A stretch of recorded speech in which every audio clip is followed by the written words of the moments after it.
Welcome to Flawless Shoe Reviews. Today we're going to review the Hoka Bondi 9.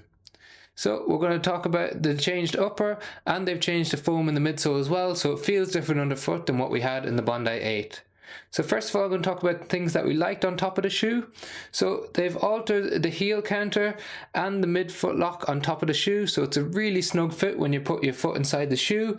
However, if you have sensitive heel or issues with Haglund's deformity, you might not like the compressive feel on the back of the shoe. For those of you who don't have any issues with that, the fit is really nice. When you slip your foot into it, it really locks it down. And then they've altered the forefoot as well, so you've got a wider forefoot than we got in the previous model. The Hoka previously have been known for having a really snug fit in the forefoot. In the Bondi 9, they've altered this to give you a bit more space, and it comes in a wide and an extra wide version for those of you with a wider foot. It's true to size and length, so we had no issues with the fit at all. So in fact, we really felt the fit was a lot better than what we got in the Bondi 8. Really snug around the heel and the midfoot, then broadened out nicely so that we had no issues with too much pressure on either side of our toes. Historically with the Bondi 8, I would have had to get the wide version. I fit quite nicely into the Bondi 9. Then as we move down the shoe, we've got the supercritical foam instead of the EVA foam that we historically associate with the Bondis. So that feels different underfoot.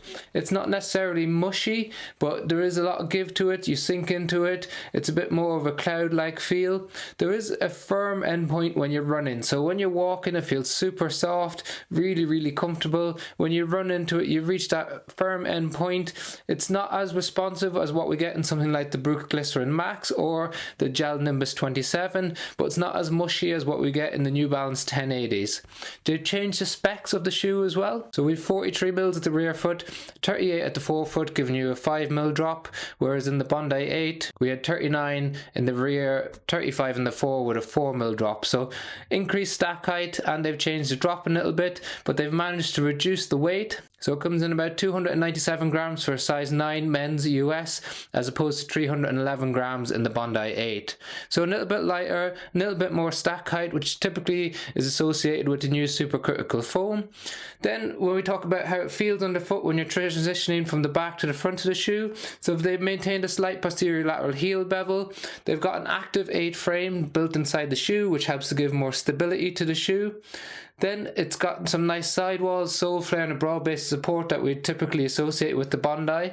So we had no problems with the initial contact with the ground. When we're going at slower paces, it transitions through nicely to the forefoot, and it does a really good job of keeping you centered in the shoe as you transition into the push-off phase of the gait cycle. However, when we tried to transition through faster speeds, just felt it was a little bit clunky. You didn't get through that midsole or that midpoint position quick enough, so we really found it hard to pick up the pace in it. But those of you who just want it for easy runs, recovery runs, I think you'll really enjoy it, especially with the new fit on top.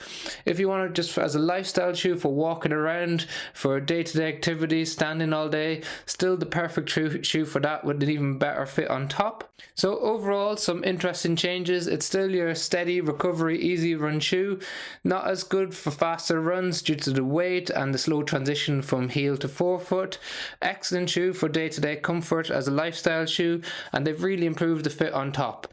So if you're looking to think about whether it's worth upgrading, we do think the changes are worth the upgrade if you're using it as a lifestyle shoe.